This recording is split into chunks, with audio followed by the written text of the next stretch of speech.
ঘর ছিল।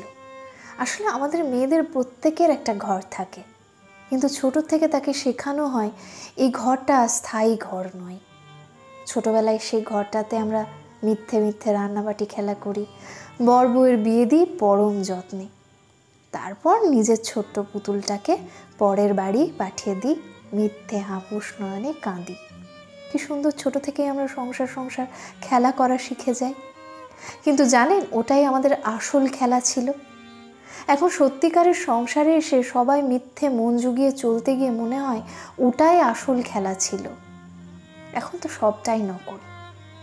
সংসারে নিজের কষ্টটুকু লুকিয়ে শুধু সব সময় মুখে একটা চওড়া হাসি টেনে রাখা। এর থেকে ছোটবেলার নিজের পুতুলের সংসারটা ঢের ভালো ছিল। পুতুল ভেঙে গেলে কি সুন্দর কেঁদে ভাসাতাম। আর এখন প্রতিনিয়ত নিজের একটা আস্ত মন ভেঙে যায়, তাও কাঁদতে পারি না। প্রতিনিয়ত হাসির অভিনয়টা যে করে যেতে হয়। একটা সময় পর যে ঘর থেকে নিজের পুতুলের বিয়ে দিয়ে কন্যা বিদায় করতাম, সেই ঘরটা থেকে একদিন আমাদের বাবাদের জ্যান্ত পুতুলগুলোকে বিদায় করতে হয়।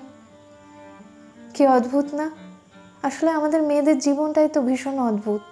আমাদের থাকার ছোটবেলার ঘরের জানালার পাশে রাস্তা, সব কিছুই তো বদল ঘটে। নতুন বাড়িতে থাকতে ঠিক সেই জানলা আর আগের গলির ঠিকানাটাও নতুন হয়। সেখানে গিয়ে যখন উঁকি দিয়ে দেখি, যন্ত্রণায় কোঁকিয়ে উঠি। গলির শেষে হারিয়ে গেছে দেখি আমাদের সেই ছোট্টবেলা।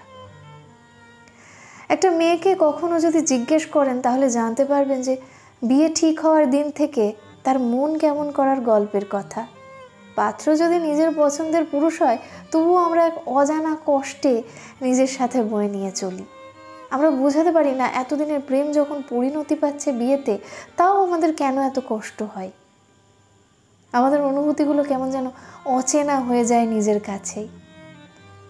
যেই আমরা একটা সময় ভাবি নিজের বিয়েতে বন্ধু বান্ধব আত্মীয় স্বজন নিয়ে প্রচুর হই হুল্লোড় করব, সেই আমরা বিয়ের আগের দিনগুলো কেমন যেন মন মরা হয়ে যায়। আর তারপর তো সেই দিনটা আসে যেদিন নিজের এতদিনকার নকল পুতুল খেলনাবাটি সংসার ছেড়ে আসল সংসারে যেতে হয়।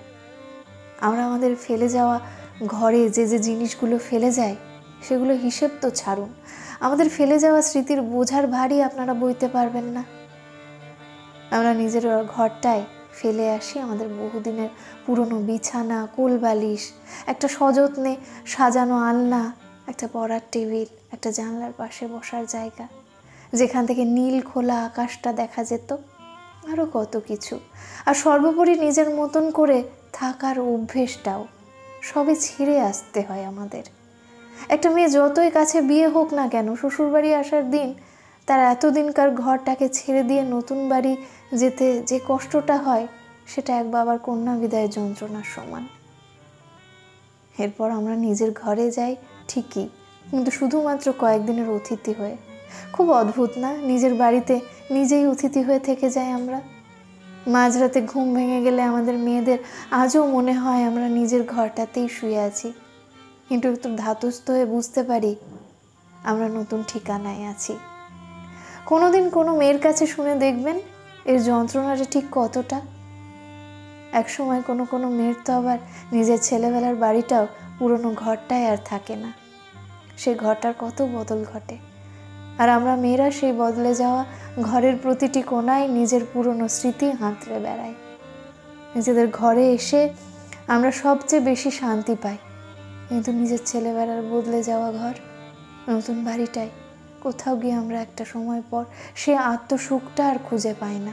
আসলে সুখ বদল হতে হতে আমরা মেয়েরা আত্মসুখী হতেই ভুলে যাই। প্রতিনিয়ত অন্যের চাপিয়ে দেওয়া সুখে সুখী হতে গিয়ে আমরা নিজেরাই নিজেকে সুখী করতে পারি না।